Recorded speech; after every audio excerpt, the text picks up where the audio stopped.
Pos pemeriksaan pasukan Ukraina berhasil dihancurkan dengan serangan UAV. Detik-detik penyerangan itu terekam kamera drone dan diunggah di Telegram Senin 8 Agustus 2022.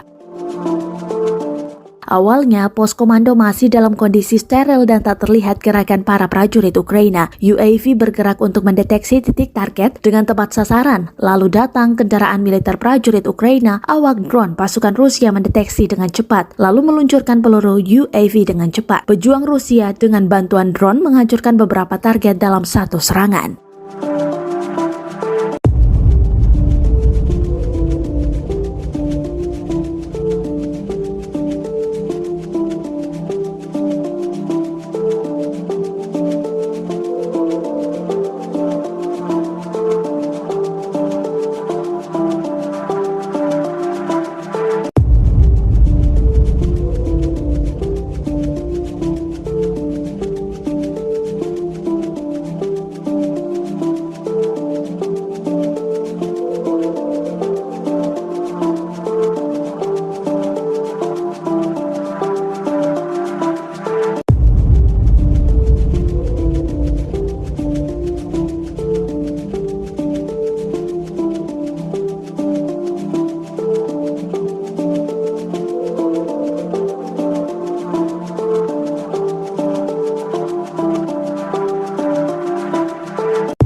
Terima kasih sudah nonton.